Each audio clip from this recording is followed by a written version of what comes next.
And so I think Trump is essentially just fulfilling the plan of Elon Musk's grandfather, Joshua Hadelman, who was a member of the technocracy movement in Canada in that time in 1930s and 40s. And this was their vision, is to create a North American technate, and this would be one of different factions around the world. Derek Broze is with us again. He's an author, journalist, documentary filmmaker, activist whose work focuses on practical steps individuals can take to reduce their dependence on technocracy and the role of community in achieving long-term independence. Welcome back to the show. He's Derek Broze. How are you, Derek? I'm doing great, Jimmy. Thanks for having me. You wrote an article recently, that's why I wanted to have you on and cover it. It's the Venezuelan technocracy connection. The U.S. bombing of Venezuela and capture of Nicolas Maduro cannot be rationally explained as a drug enforcement operation or even solely about recovering oil. The bigger picture is technocracy. So let me just play this video quickly that you had in your article about Donald Trump, and then I'll have you lay out what he's actually saying here. Here we go. As everyone knows, the oil business in Venezuela has been a bust, a total bust, for a long period of time. They were pumping almost nothing by comparison to what they could have been pumping and what could have taken place. We're going to have our very large United States oil companies, the biggest anywhere in the world, go in, spend billions of dollars, fix the badly broken infrastructure, the oil infrastructure, and start making money for the country.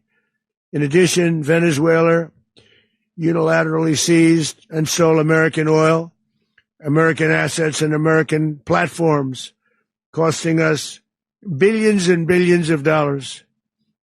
They did this a while ago, but we never had a president that did anything about it. They took all of our property. It was our property. We built it.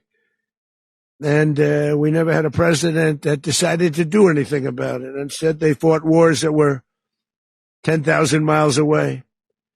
We built Venezuela oil industry with American talent, drive, and skill, and the socialist regime stole it from us during those previous administrations, and they stole it through force.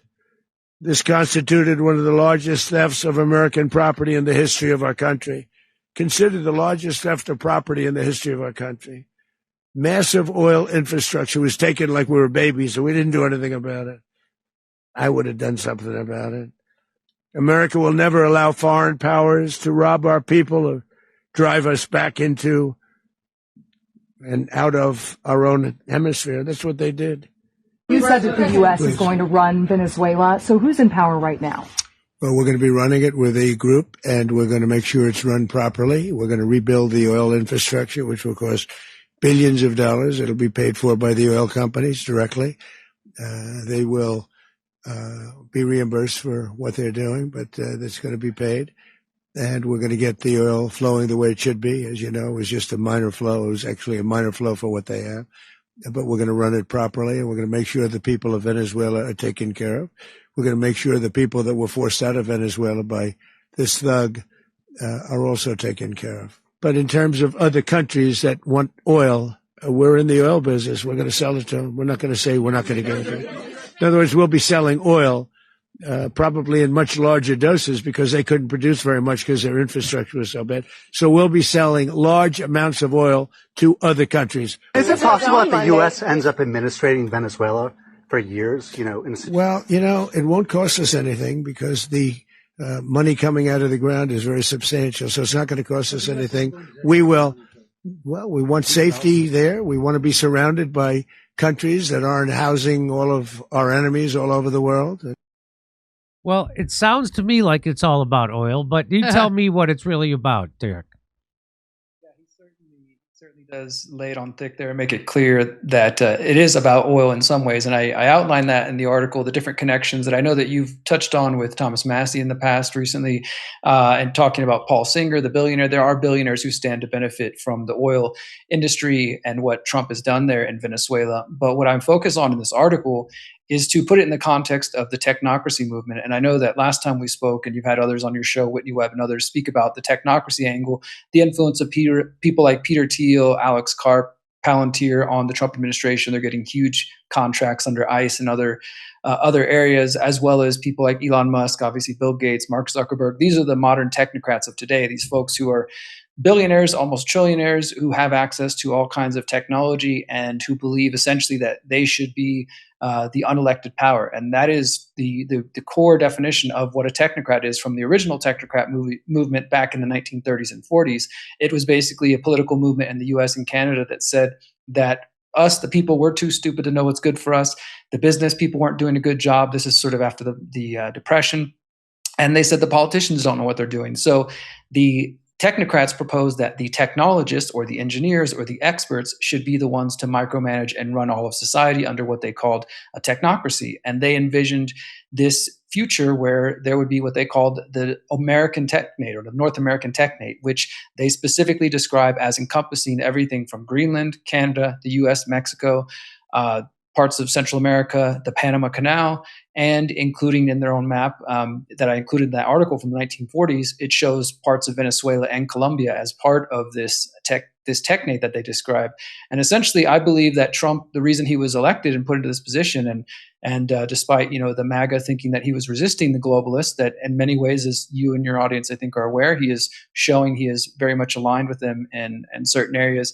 And so I think Trump is essentially just fulfilling the plan of Elon Musk's grandfather, Joshua Hadelman, who was a member of the technocracy movement in Canada in that time in 1930s and 40s. And this was their vision, is to create a North American technate, and this would be one of different factions around the world. It's similar to that sort of early 2000s right-wing conspiracy you may have heard about, Jimmy, back in the day, the North American Union. Well, this sure looks a lot like it. And as I point out in the article, I quote the technocrats themselves from back in the 30s and the 40s, where they specifically describe the need for the United States to take Greenland, to take parts of Venezuela, and to make it all under the control of the technocrats.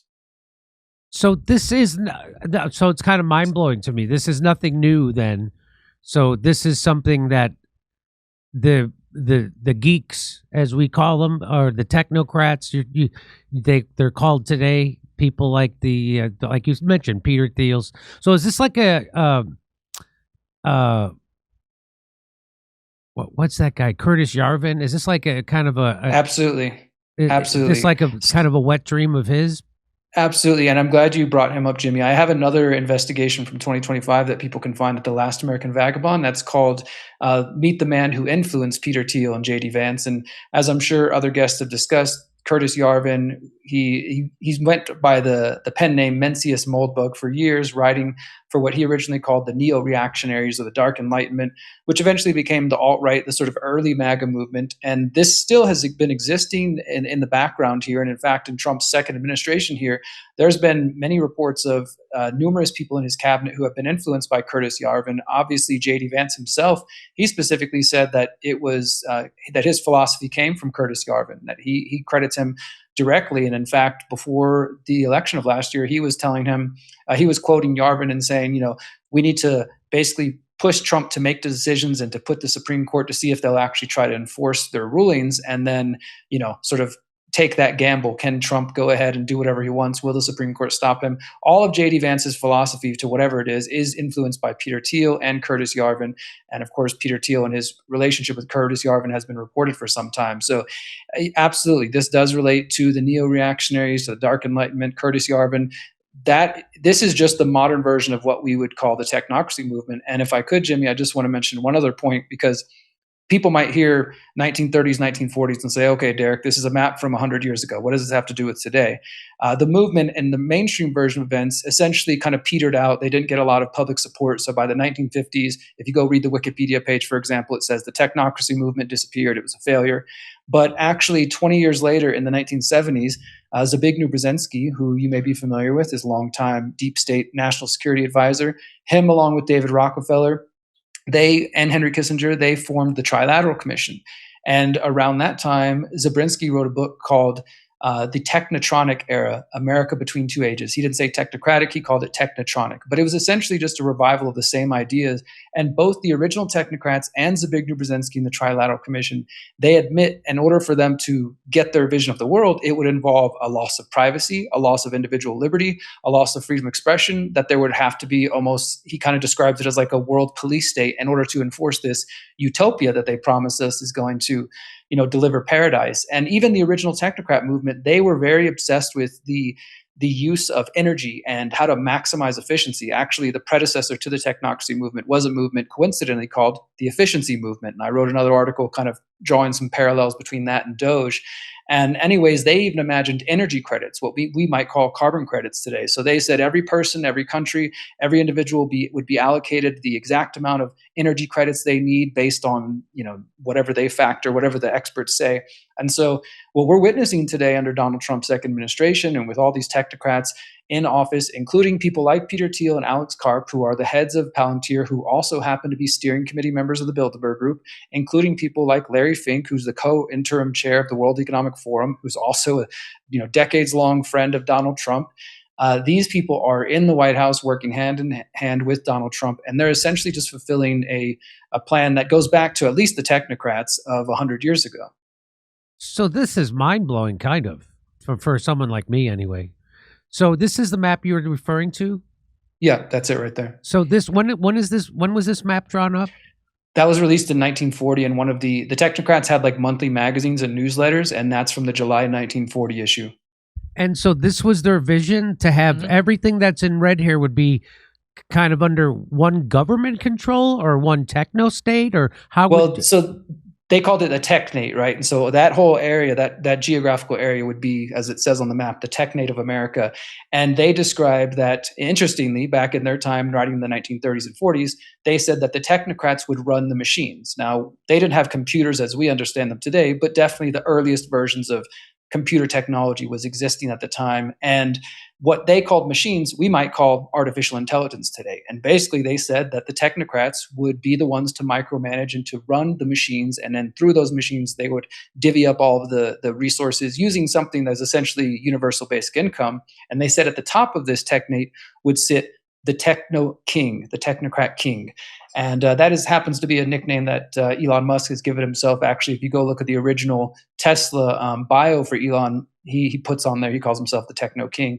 So they said that at the top of this, there would be a technocrat king that sort of ran things, but they promise it would be, all fair and resources would be allocated perfectly, and it would be better for finances, for resources, et cetera, et cetera. But yeah, this is the original plan that, again, I think is just what we're seeing unfold right before our eyes. And, even to talk about that map right there. So what it's showing at the bottom there, the tip of South America, you have Western Venezuela and Northern Venezuela, but you also have Eastern Colombia too. And you may have seen in the news, Trump has been talking a lot of crap to Colombia as well, threatening them, and apparently had a call with the Colombian president recently. And, they've now come to terms, and, he's going to help do some deals with Trump. I think that everything we're seeing, and again, including the Panama section, because BlackRock, through Larry Fink, they bought 2 ports in Panama last year. They specifically said they consulted with Trump before they did it. I think all these pieces that are being put into place, yes, it's about oil. Yes, it could be about resources. Sure, it could be about China and Russia, all those kind of reasons they're telling us. But it also just seems to coincidentally fit with this plan of the Technate of America, which was proposed by technocrats 90 years ago. And Trump is basically working with those people. So I don't really see how. I think it's at least something that deserves our attention. And I heard what you were saying with Thomas Massey and sort of the befuddlement that a lot of people have with watching Trump sell out his own base and his own movement. And it is my belief that this has all been kind of game the whole time. And when the election was happening last year, I was warning people about the Zionist and technocrat connections surrounding Trump, and kind of warning, but also hoping I was wrong, that this is exactly what we would see. And I think from day one, whether you're talking about the Stargate project or any number of other things Trump's done in the last year, it's becoming clear that he is working with these people. He is not getting rid of the Bilderbergers and the WEFs and the young global leaders. He's working with them directly, even if he talks a big game, in front of the cameras. Do you find it as stunning as I do that a big part of his following, who are specifically opposed to everything you just said. The globalists, the WEF, the techno-feudal lords, the whole that they're just going along with them blindly as if you're supposed to be loyal to Trump no matter what he does, even if he does the exact opposite of what they wanted him to do. I'm actually shocked. Yeah, well, I wish I could say I was shocked. I mean, obviously, it's demoralizing, Jimmy. I mean, I've been called black-pilled and negative and liar, all the sorts of names in the book because MAGA. I will credit those who have woken up, and I've talked to many people who said, "Look, I voted for Trump 3 times, but I can't believe what he's doing." So it seems like some of the base is definitely recognizing and seeing these things. But you're correct; there are definitely quite a bit of people who I think they never understood from the beginning that it's supposed to be about principles, not party or not a person. So if you have principles, whether that's America first or whatever it may be, you stick with those principles. And if the person you supported who claimed to uphold those principles sells them out and literally does the exact opposite, you don't hold on to the person, you hold on to the principle, you get rid of the party, you get rid of the person, and you stick to your principles because you know that's what's right. And unfortunately, we live in a world in the political realm where there's a huge lack of principles among the politicians, of course, but they unfortunately get lots of their followers to abandon their principles as well. And I think that's just it's kind of an underlying issue in all of our all of our political world here, is that people need to recognize that, at least in my view, that I don't think any of these parties, any of these individuals, whoever pops up next, even if it's Massey, he's a great guy. If he runs in 2028 or 2032, I don't think the political system can be saved when both sides are clearly working together in order to bring about these generations old plans. It doesn't mean things are hopeless, but I do think we need to start looking elsewhere besides failed politics. I mean, Steve Bannon was on my show before the election. I'm pretty sure it was before the election, and he talked about how he's against these techno-feudal lords, meaning people like Elon Musk and Peter Thiel, thinking that they're going to install this techno-feudalism. And so I thought, well, good. There's a big, former Trump #1 advisor. He's got a big platform. He's got a lot of influence. So is he really pushing back on this stuff, or is he? What did you make it? What do you make of him saying that? Yeah, Bannon's an interesting character. You're correct that he has been, at least in the beginning of Trump's second term, very vocally against Zuckerberg, against Musk, and some of these other people. And I think actually makes a pretty good right-wing MAGA sort of class argument about why there's problems associated with them. But I don't know how effective he really is when we have these paid influencers on Twitter, X, and elsewhere who, no matter what Donald Trump says, Benny Johnson, many other people will just repeat it as it's the greatest thing that's ever happened. I think that's a big problem. And then in terms of Bannon, I think somebody needs to ask him about his relationship with Jeffrey Epstein. You're saying what was that last part? Someone should ask him. Someone should ask him about his relationship with Jeffrey Epstein. Bannon. I mean, we brought it up when we had him on our show, and we asked him when is he going to release, because I guess he's got like hours and hours of he was doing a documentary on Jeffrey Epstein, I guess, and he had never released it, and it's got hours. And so we asked him when he was going to release it, and I forget what he said. He said it came down to basically I'm working on it. But I don't think we'll ever see that. Yeah, we'll see. Do you think we'll ever see that? I don't think so. I mean, I don't know when you interviewed him and asked him about that, but even in the more recent document releases in the last couple months, there's been more emails between him and Jeffrey Epstein. Nothing that says he was involved in anything illegal, but it does seem like he had a closer relationship. And maybe it was just in pursuit of the documentary you mentioned, but some of them, they seem to be pretty chummy. Oh, okay, all right. Well, this is it's quite an article. It's quite a revelation to me. And so to think that they were thinking about this stuff, back in the 40s. And of course, I was talking the other day with Kurt on the show, and I was talking about how it feels like we're living in 1984, and how did George Orwell was such a philosopher. And he said he wasn't a philosopher. He didn't have a predictive gift. He was hanging out with the people who were talking about doing all the things that they're doing. And I'm like, and so here this is, and it made me think of what Kurt said. Like, oh my God, they were all thinking about this kind of stuff. They were all talking about all this kind of stuff. He was just listening to them and put it in a book. Absolutely. And this is more proof of that Kurt was correct about that. And so, Yeah, and if I just invite people just real quick, Jimmy, if people want to know more about that history, that background, I encourage people to check out my free documentary series called The Pyramid of Power. It's 17 parts, and it goes into kind of everything we described here, but obviously in a bit more detail. People can find that at thepyramidofpower.net. okay, everybody check that out. And so, and the reason why, so why did they stop there at Venezuela and Colombia? Why there? Well, I think that the writers, because the movement was mainly based in the United States and Canada, they were still thinking from a American Western kind of centric lens. But they did, in their own writings, they did believe that it would be positive for other leaders of the world to form their own technates. And so this is just the North American technate.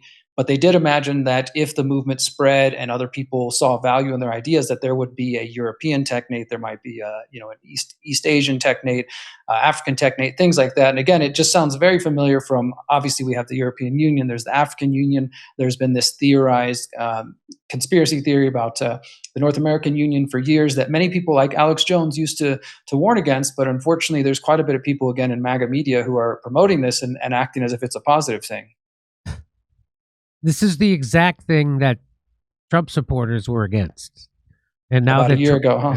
now that Trump's doing it, a lot of them, but also many of them are not going. Like you said, I meet lots of them that aren't going along, and they're very disappointed in Donald Trump, and as they should be. This you could have got this with anybody. It didn't matter who you voted for, and no matter who you vote for, you get John McCain, and this is proof. Here it is. Wow, that's quite a map. All right, Derek, I appreciate that. His article's up at the Vanguard, and you could check out his Pyramid of Power series, and also his book, A Man of My Word, How I Overcame Addiction, Depression, and Mental and Physical Prison. So everybody check that out. Derek, thanks for coming on. I appreciate it. Thank you so much for having me, Jimmy. Appreciate you. Okay. Hey, come see me live on tour February 20th in Lansing, Michigan, February 21st in Milwaukee, Wisconsin. Go to jimmydore.com for a link for tickets.